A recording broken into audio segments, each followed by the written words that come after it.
প্রশ্ন যদি জাগলো মনে, বিভিন্ন ধর্মে মৃত্যুর পরের ধারণা কি? এই প্রসঙ্গে আমরা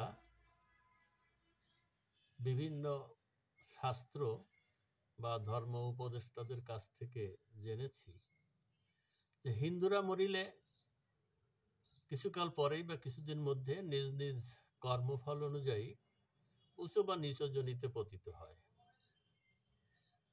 আবার পশু পক্ষী বা কীট পতঙ্গ রূপেও পুনর্জন্ম গ্রহণ করে।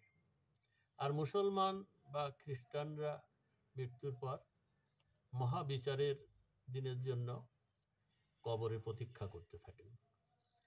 এই দুইটি আলাদা ধর্মবিশ্বাস হিন্দু ও অহিন্দুরা নিজ নিজ পূর্বপুরুষদের কাছ থেকে জেনেছেন।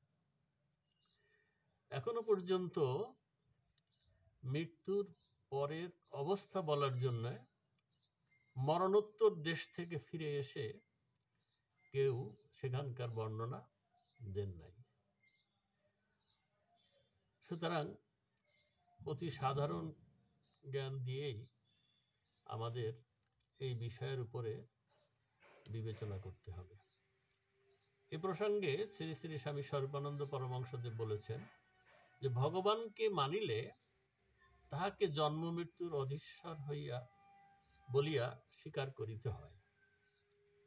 সুতরাং জন্ম মৃত্যু সম্পর্কিত রহস্যের অনুসন্ধান করিতে গিয়া তাহার সুবিচারকত্ব এবং অপার কৃপালুতা উভয়ই ভাবিতে হয়। সেই ভাবনার ফলস্বরূপ নানা সম্প্রদায় ও ধর্মশাস্ত্র রচিত হয়েছে।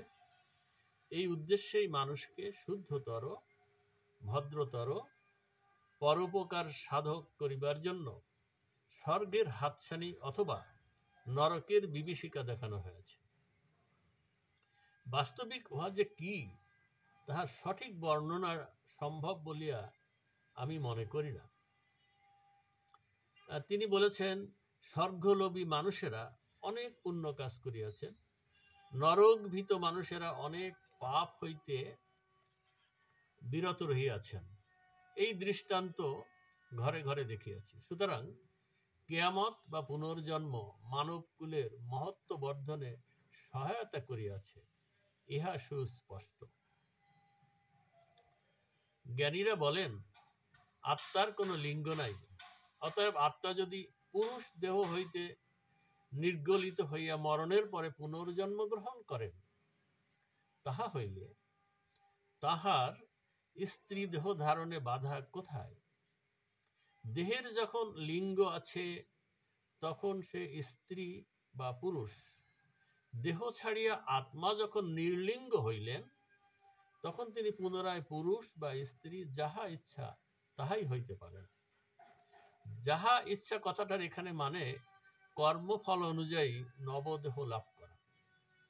শ্রী রামচন্দ্রই শ্রীকৃষ্ণ হইলেন, কিন্তু তিনি যদি শ্রীকৃষ্ণ না হইয়া রাধিকা হইতেন তবে কে মারিত?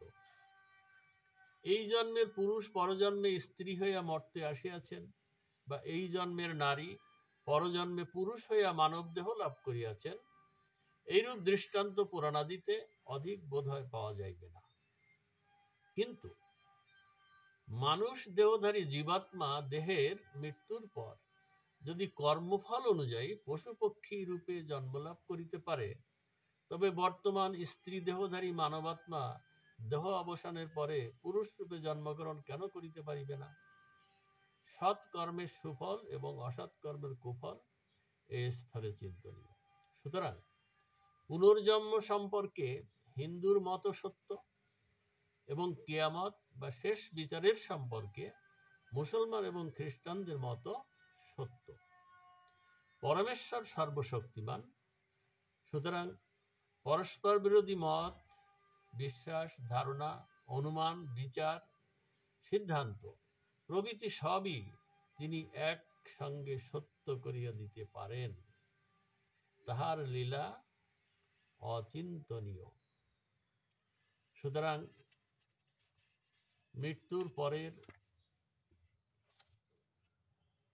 মানুষের কি পরিণতি হয় বা মৃত্যু পরবর্তী অবস্থা থেকে মানুষ কোথায় যায়, এই বিষয়ের সঠিক সিদ্ধান্ত একমাত্র অনুমান সিদ্ধ। আজকে এ পর্যন্তই।